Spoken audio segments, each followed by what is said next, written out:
What you're looking at right here is a brand new flagship pair of headphones from Sony, and these may have just become my new favorite headphones. Sony just one-upped their flagship XM6 headphones with an even more premium pair. The design is more luxurious with smooth metal headband sliders, a pleather cushion, and deeper ear cups that make these infinitely more comfortable than the XM6 headphones. The driver's been improved, and Sony even added some new exclusive features to these. I mean, look at these. The design is just the best I've ever seen from Sony. And these are called Sony 1000X, the Collection. And there's an X in Collection because, branding. But these are actually a very limited production, at least at first, and it's meant to celebrate 10 years of the WH-1000X series. Now, these aren't just a special colorway of the XM6 headphones. They have a lot in common, yes, but there's some pretty fundamental differences to the headphones and the case and the sound quality, so I want to make a full video here. We'll test the ANC, the microphones, the sound quality, and everything else, plus I'll show you what's better and,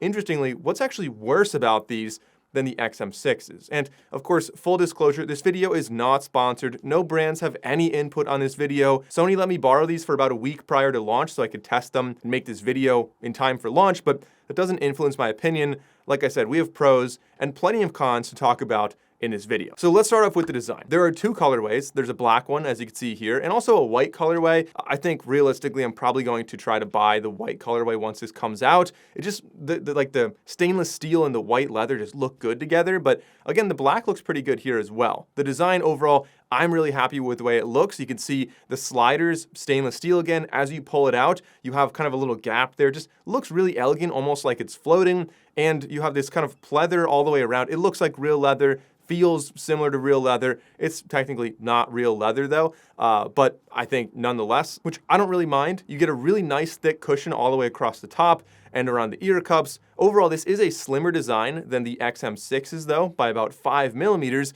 even though it looks like it might be a little bit larger. I think that's mostly because of where they put the metal band on here and how the accents really look. On both ear cups, again, that leather aesthetic there, but you still do have touch controls, which I think gives it a nice feel when you're using it, but also a really nice look while you're wearing them. And then the case, I think this is kind of a mixed bag here. On one hand, it looks kind of like a purse, but on the other hand, I actually really like this case a lot. So what I like about it, let's talk about that first. First, this does still have that magnetic clasp that we saw on the XM6 headphones, where you can close it and open it with one hand. Super convenient. I love that it's there. It doesn't close quite as well as the XM6 headphones because sometimes if you don't compress the headphones all the way, like push the slider all the way down, it gets a little bit hung up. So you just want to make sure you do that before you put them in. And then it closes and opens super easily. Definitely the best closing mechanism of any headphones on the market, in my opinion. And it's also a hard shell case. It matches the headphones. When you open it up, you don't have to do this little headphones gymnastics of like,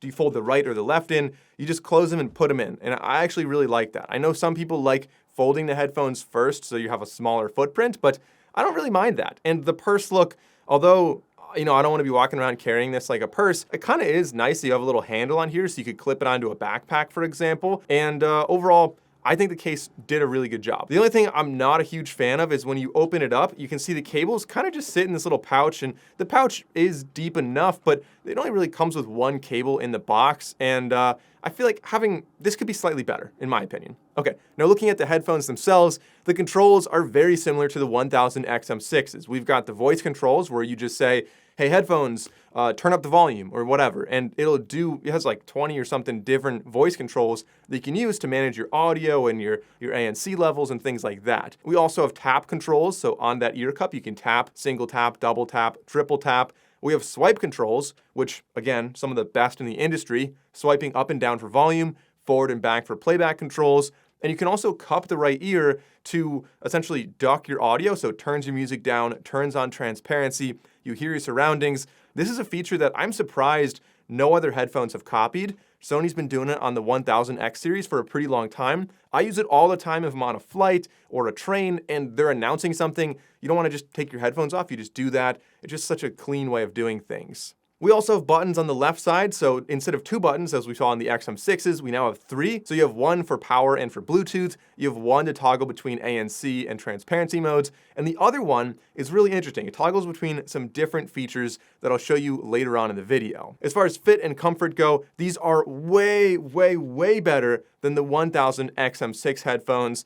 for one main reason. And for me, it's because we finally have deeper ear cups. If you look at the ear cups here, you can see it's deeper in the back and shallower in the front, so they kind of have an angle on the inside.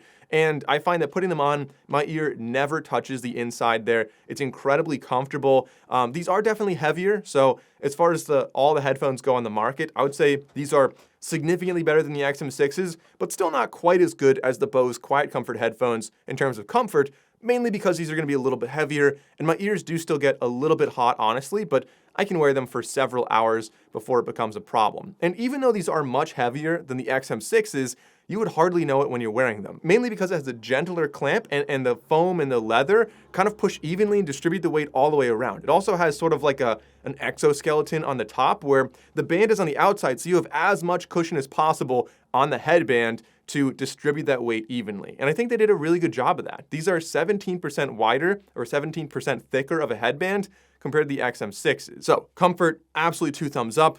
Fit, I usually define that as like how well do they stay in your ears if you're gonna work out with these, which I think most people buying these are not buying them to work out. These do fall off almost instantly, mainly because of that weight. If you're doing something like push-ups, as soon as you look down, like 1 or 2 push-ups, and they kind of fall forward on my head. Everyone's head's different. If you have a larger head and like the clamping force might be a little stronger for you, then maybe they stay on, but I wouldn't really be buying these for working out. As far as the sound quality goes, we have a couple upgrades here. We have a new V3 integrated processor that allows DSEE Ultimate and 3 modes of spatial upmixing. So remember that extra button I mentioned? That is going to be toggling between your spatial upmixing modes. So in the past, you could have off or you could do like the cafe. I don't know if you guys remember that. It's a feature that lets you play the music and it sounds like it's in the room with you or in a cafe. It makes the music just sound like it's further away. It's a really interesting feature that some people like if you're trying to focus on working and you want to feel like you're in a coffee shop. You don't want the music right in your ears. Maybe it's too distracting then. It's a cool way of doing things. But now we have 3 new modes that are more of a 360 upmixing. So one is called Cinema, which of course would be great if you're watching movies with these. Another one's called Music, and the third one is called Game Mode. And you can toggle between these with that physical button. I tried all of them. They sound really good. It's really interesting the way it's really done. And it feels more than just spatial audio. It doesn't just make it sound like your audio is 360. It kind of EQs it a little bit in a way. And again, I think we should talk more about sound quality to really understand what's happening there. So back to the sound quality on these. A couple things that are supposed to also improve it. The PCBs have thicker copper foil layers, I think 1.5 times thicker compared to the XM6s. That is meant to reduce signal to noise ratio. They also have a new unidirectional carbon driver on here. But what is it actually like to listen to these? These have good clarity, but honestly, I'm not the biggest fan of the default tuning of these. It's definitely dark and overly warm in my opinion, but once you EQ them and get these right, they are pretty good. I really love what these are able to do. I just wish Sony gave us more of a neutral EQ out of the box. So let me explain what I heard initially. The lows sound genuinely pretty good. Warm, full, accurate bass lines, so bass is definitely very capable. The struggle with these was between 500 and 5,000 hertz. Somewhere in that region, you get vocals sound a little bit thin and they lose to the bass lines. Instruments like snare and banjo kind of are missing their snap a little bit, and it makes the highs sound a little bit detached because of that mid scoop that I was talking about. The tuning here, like I said, overall is dark and definitely U-shaped with a recession in the mids, but they do still have more detail and sound cleaner at the same time. So these are definitely very capable headphones, and once you equalize them, they sound pretty good. And so EQ overall makes these sound pretty decent, and I don't want to be too critical. Like I do like the way these sound once you equalize them, but considering the price on these, I think it's important to just point out everything that maybe I'm not a biggest fan of. So now let's get into a microphone test and see how these sound. These are the microphones on these headphones. These are called Sony 1000X, the Collection. I'm just going to call them the Collection headphones. Like I said, I like a lot about them, but let me know how these microphones perform. From my testing earlier, indoors, they did a pretty decent job. You really just want to focus on the S sounds, like S. Anytime you hear the letter S, sometimes that's something that gets a little bit compressed and is missing on a lot of headphones. These do that slightly, but overall, I thought it was passable. Let me know what you think in indoors. And now let's go outside to a louder environment and see how they're able to handle those kind of sounds. All right, this is the busy road test. There's some traffic behind me. There's some guy mowing his lawn over there. It's obviously windy out here, as you can see by my hair. So let me know how these microphones perform. Okay, so now the noise cancellation. These have the same noise cancellation processor as the XM6s, but because we have different geometry here and different materials, they're slightly less strong in ANC compared to the XM6s. For my testing, it's generally the same for most frequencies, but for the really low frequencies, perhaps 1 decibel less capable. So the loudest sounds at a low frequency, you're gonna have more blocking on the XM6s compared to these. Not a huge difference, they still block a lot of sounds, but just not quite as much as the X Mark 6s, again, mostly because of the geometry. As far as the transparency goes, decent, just like the XM6s. I think it's just fine. As far as the features go, we have a lot of the same ones from the XM6s, but we also have some new ones. So speak to chat, we've already seen that before. You can wear the headphones and just start talking, and it'll do the same thing it does as when you put your palm there, of turning the music down and turning on transparency. We have DSEE Ultimate, as I mentioned before, spatial upmixing modes, and I believe there should be a Spotify shortcut button, but it's not yet available prior to launch here. In fact, let me just show you the app. Okay, so looking at the app, we have a lot of the same stuff we saw in the previous generation. Listening mode, like I mentioned before, you can toggle between like music, cinema, game mode. Background music, you can choose the distance setting, so your living room or whatever. I usually just leave it on standard. I really like the way it sounds, you know, with the full experience there. If we go up to the top, we can go to all device settings. And by the way, you can customize what the first page looks like. But in all device settings, you can customize your ambient sound control, so your noise cancellation, speak to chat, sound quality and volume. You can switch between DSE Ultimate on or auto, or sorry, off or auto. So it's going to kind of essentially upscale your audio. You also have the ability to toggle between like LDAC and higher resolution codecs. You can choose if you want multi-point connectivity, connecting to 2 devices simultaneously. You have controls down here. So as I mentioned before, we've got head gestures for, you know, answering and rejecting phone calls, kind of a nice extra control there. We also have the ability to customize the touch sensor. And of course, we do have the audio or the voice access down here. There we go, voice assistant, and that's gonna be those voice commands as I mentioned. We've got, I don't know, maybe 24 different ones. You could say ambient sound mode on and stuff like that. Now the app does look a little different here. It says acquisition of service, information failed. That's because this is still like in beta. These headphones haven't launched yet, so when you get the headphones, they shouldn't really look like that. So let's talk about the pros and the cons of these headphones.